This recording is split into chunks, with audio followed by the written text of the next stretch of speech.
Olá, que bom que você está aqui. Estamos participando desse ciclo de palestras da Casa Paulo Ortiz. Eu sou Alcione. Seja muito bem-vindo, muito bem-vinda. E hoje nós vamos falar um pouquinho sobre a parábola dos talentos. Se você quiser se aprofundar, você vai pegar o Evangelho segundo o Espiritismo, no capítulo 16, dos itens 6 até o item 8.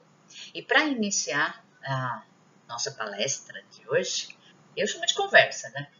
Mas a gente vai se concentrar um pouquinho e nós vamos nos ligar à espiritualidade. Então, vamos nos ligar aos nossos mentores, ao mentor da nossa casa, onde nós estivermos, nos mentores daquele lugar também. E vamos, nesse momento, pedir proteção à espiritualidade, que eles nos guardem, que eles nos amparem e que hoje a gente possa ter uma boa conversa. Iniciando com a parábola dos talentos, então, um senhor que tinha muitas terras, muitos ganhos financeiros, ele ia fazer uma longa viagem. E antes disso, ele chamou 3 dos seus servidores e falou assim para eles: venha cá você, para você eu vou dar 5 talentos. Segundo, vem aqui, para você eu vou dar 2 talentos. O terceiro, venha cá, para você eu vou dar 1 talento. E foi viajar. Naquela época, o talento era uma moeda romana que podia ser de ouro ou de prata. Algumas informações da internet dizem que cada moeda dessa valeria 60 mil reais hoje. Porém, eu não posso afirmar, porque eu não sou uma pessoa especialista em dinheiros antigos. Bom, aí, quando esse dono de terras voltou, ele chamou novamente os 3 e quem recebeu os 5 talentos devolveu ao dono 10 talentos. Quem tinha recebido 2 devolveu ao dono das terras 4 talentos. E a pessoa que ganhou 1 talento devolveu para o dono 1 talento só. O que vocês acham que o dono da terra fez? Vamos pensar. Ele deu 5, 6, 7, 8 talentos e recebeu 15 de volta. O que vocês acham que ele fez? Aí Jesus continua na sua parábola, porque vocês sabem, né? Jesus falava por histórias.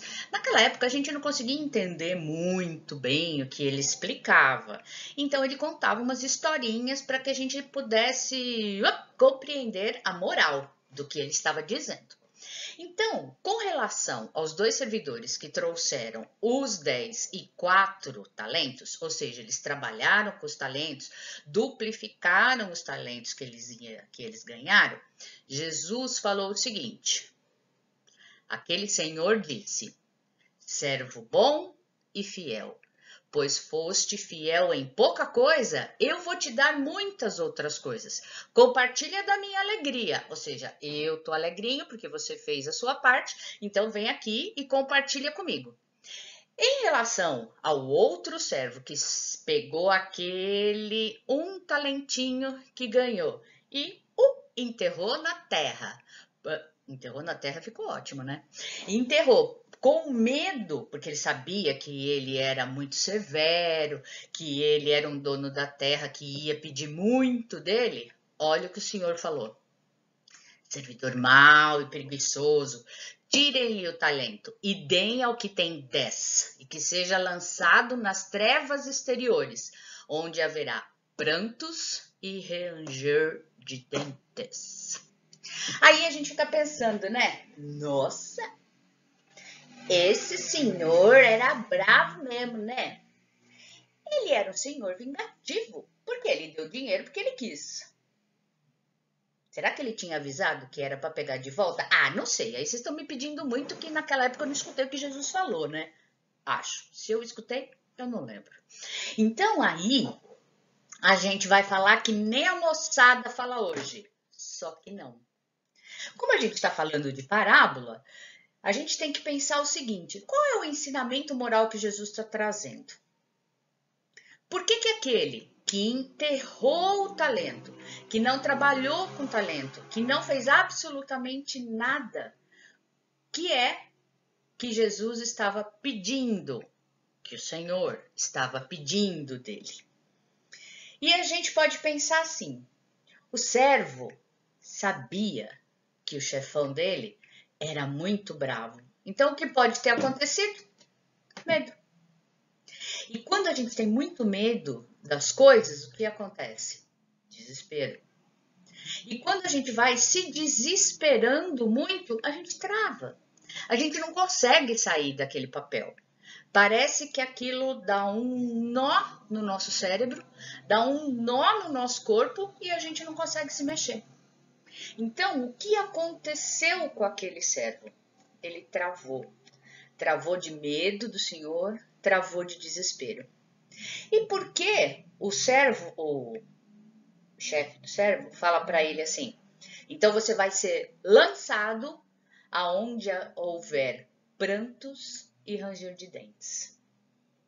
Porque o servo esqueceu que a gente não tem só fraquezas. A gente não tem só coisas ruins, vícios dentro da gente. Nós temos capacidades. Nós somos espíritos imortais. E sendo espíritos imortais, nós não morremos. A gente entra numa vida, sai em outra, e em todas essas vidas nós vamos criando capacidades. A gente vai num processo de esforço, dia a dia, passo a passo, a gente vai buscando as virtudes, ou seja, a evolução. E onde haverá prantos e ranger de dentes?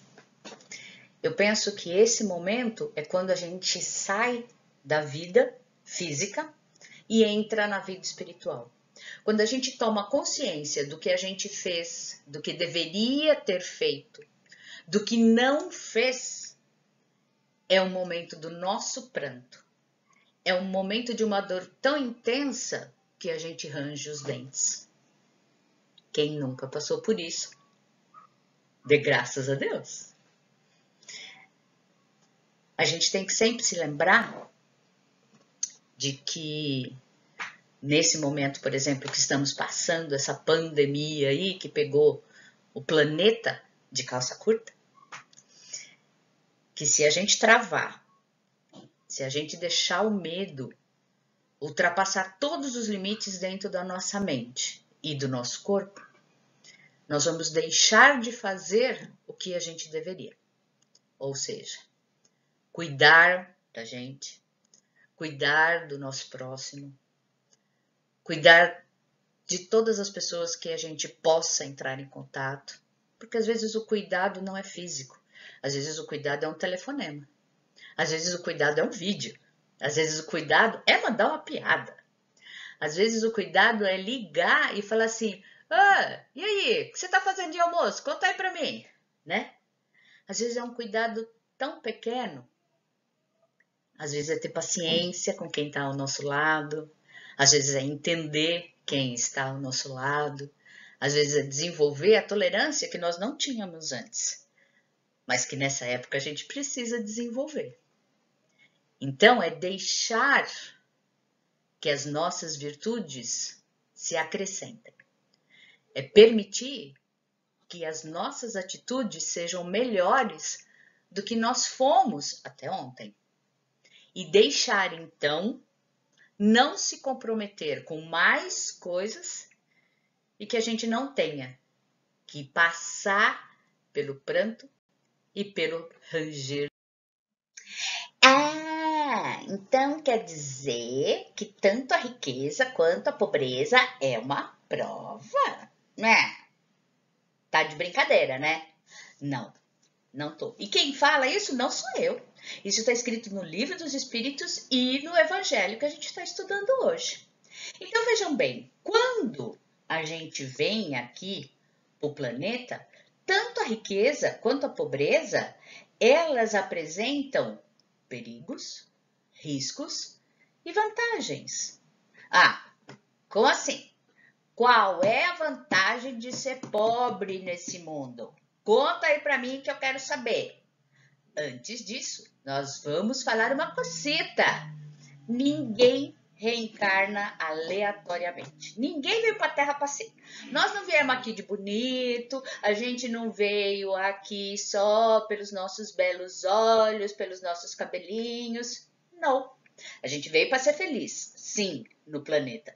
Porém, a gente reencarna com algumas ações para serem feitas, com algumas conquistas que a gente quer fazer, com algumas provas que a gente tem que passar.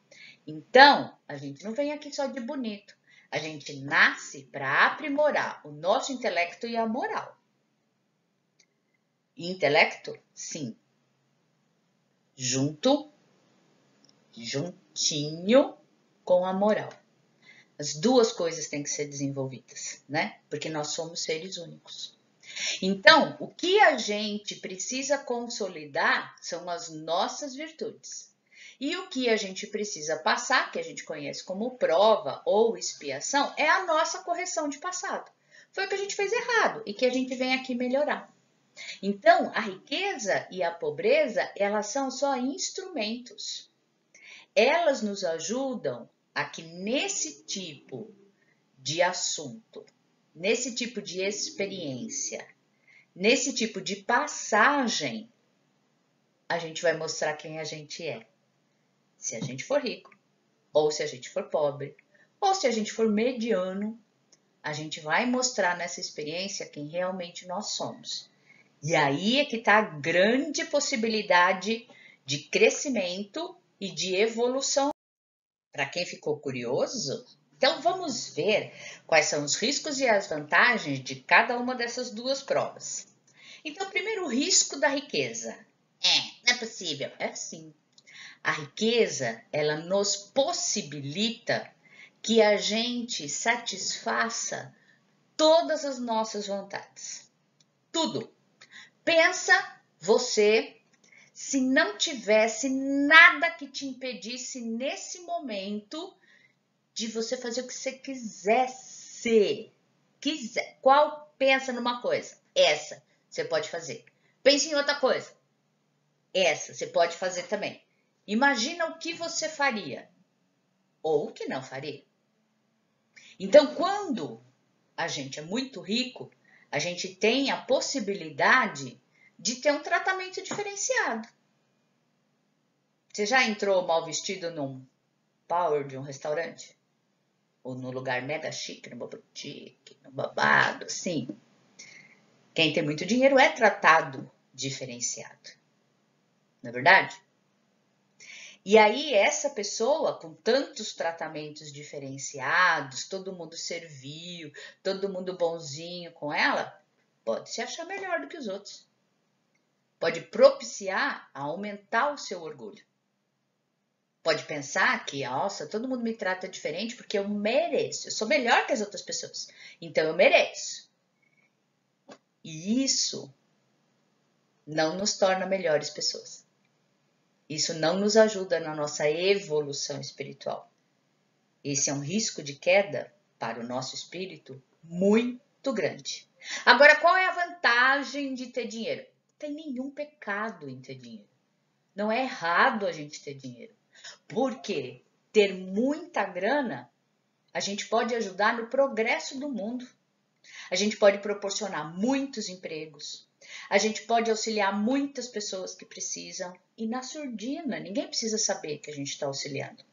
A gente pode promover a ciência. Veja aqui, nesse momento, quantos artistas milionários, Bill Gates da vida e outros milionários ajudaram a tentar descobrir medicamentos, vacinas e tratamentos do Covid.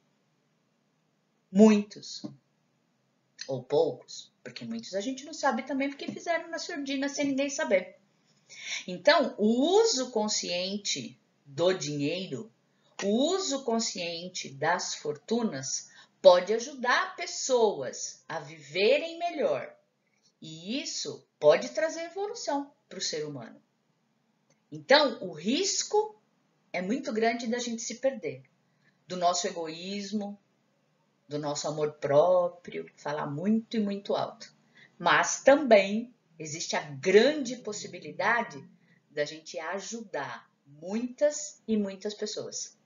Então a riqueza tem riscos e tem vantagens.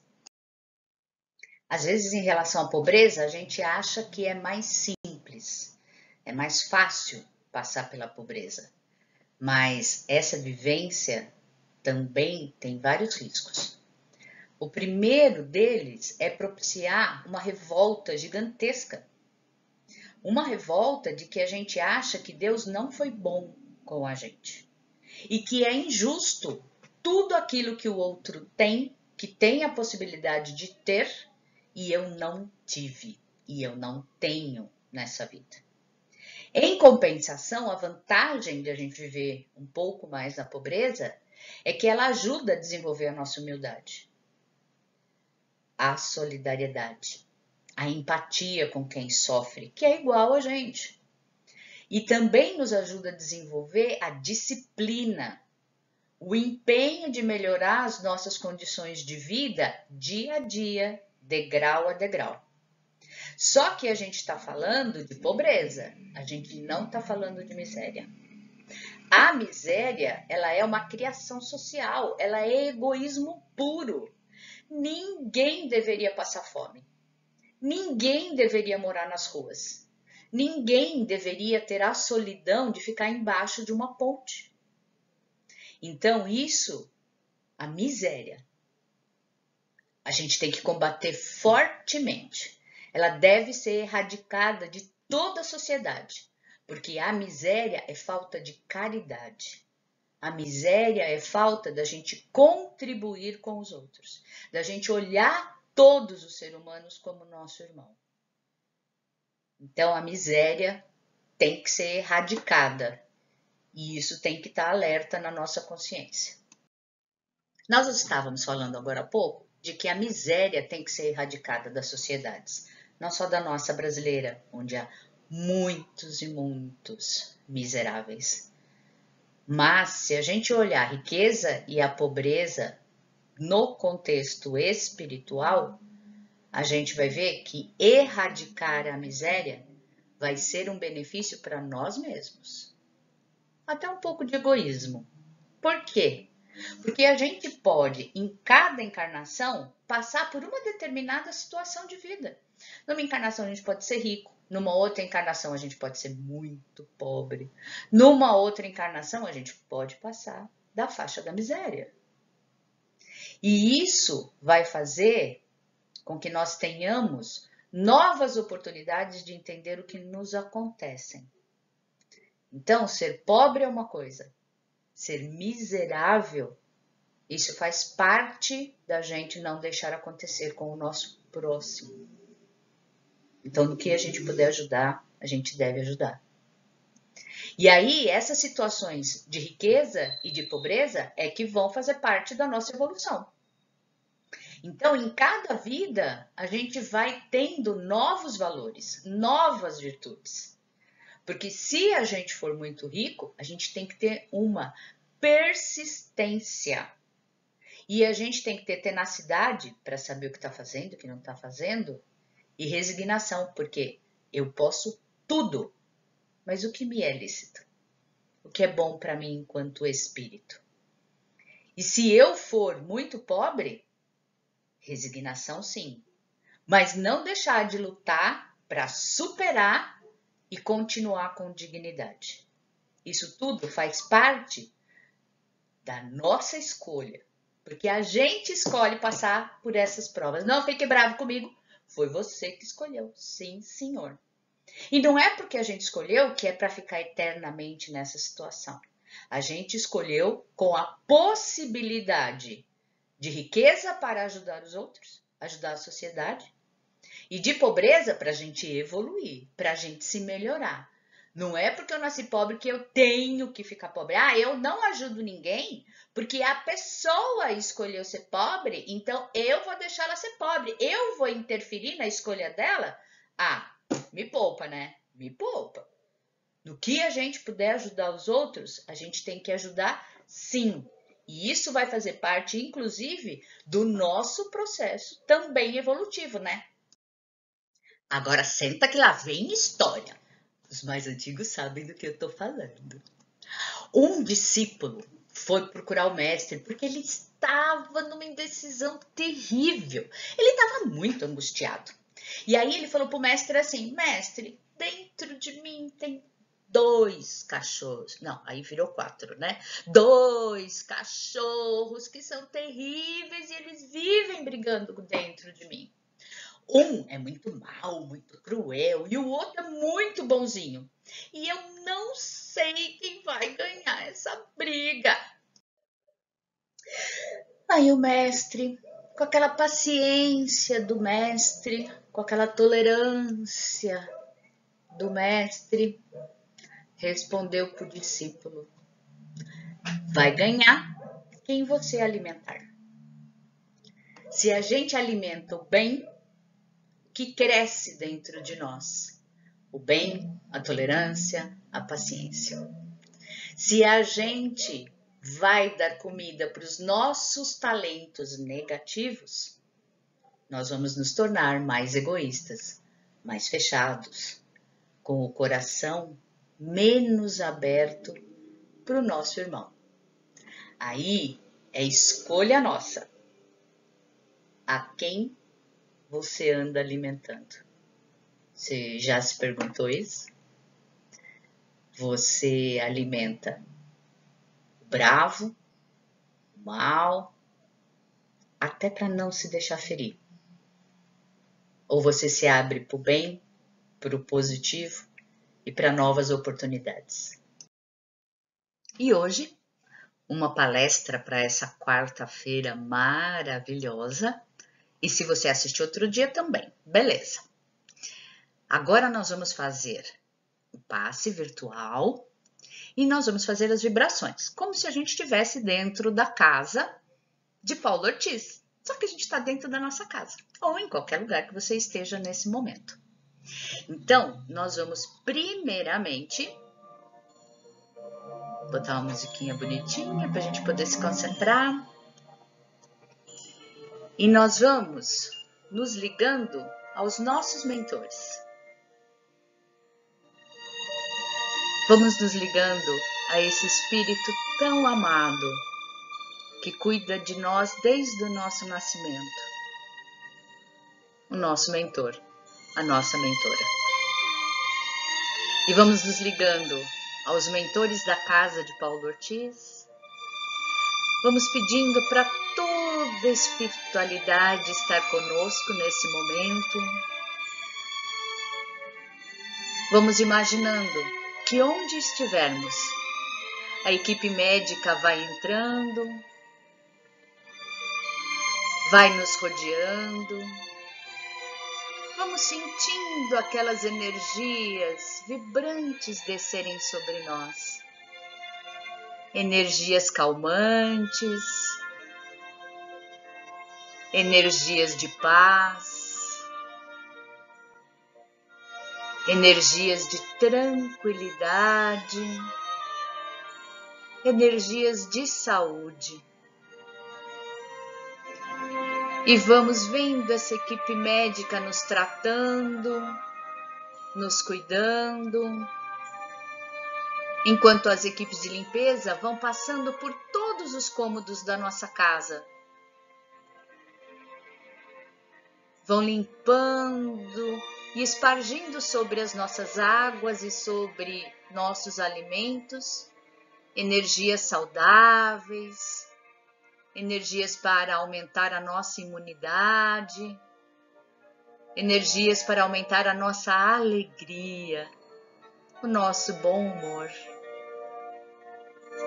E vamos vendo essas energias passarem em todos os lugares da nossa casa, do chão até o teto.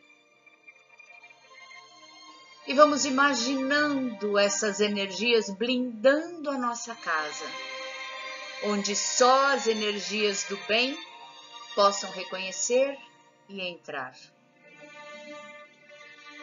Vamos colocando no teto da nossa casa, lá no telhado, a bandeira branca de Jesus, a bandeira do nosso mestre, do nosso guia, do nosso governador planetário.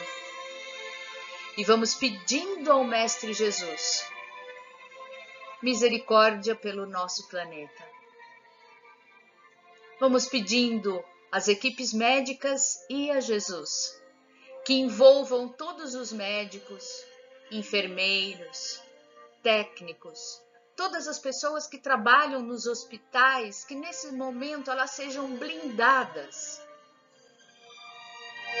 que as suas roupas possam virar escudos energéticos e que elas possam continuar com o seu trabalho, também com saúde física e também com saúde mental. Que elas possam ajudar a todos os doentes, trazendo saúde, ânimo e paz. Vamos pedindo às equipes médicas que façam como se fosse o contorno de todo o estado de São Paulo e envolvam o nosso estado em luz, em saúde, em tranquilidade. E essas energias vão se espargindo por todo o nosso Brasil. Vamos envolvendo o nosso país em energias salutares. Vamos pedindo à espiritualidade que coloque amor no coração de todos os nossos governantes. Que os responsáveis políticos por esse país possam pensar na real necessidade do povo. Que possam pensar com amor nas pessoas. E vamos pedindo assim ao Mestre Jesus que essas energias sejam espargidas por todo o nosso planeta. Vamos envolvendo o nosso planeta em energias de saúde, em energias de aprendizado. Que o planeta aprenda a ser mais humilde, Mestre. Que a gente possa aprender o que realmente é necessário para as nossas vidas. E vamos pedindo ao Mestre Jesus que nos leve até nosso Pai, o nosso Criador. Vamos com Deus, nesse momento, agradecer a oportunidade de estarmos aqui, nesse momento. Nesse momento de angústia, nesse momento de dor e que nós pedimos para nascer e passar por esse momento. Vamos agradecendo a Deus o nosso teto, o nosso alimento, a nossa família, os nossos amigos, os nossos animais de estimação, as nossas plantas. Vamos agradecendo o que somos, o que fomos e o que ainda seremos. Vamos agradecendo a Deus a oportunidade e a bênção desta noite. Que assim seja.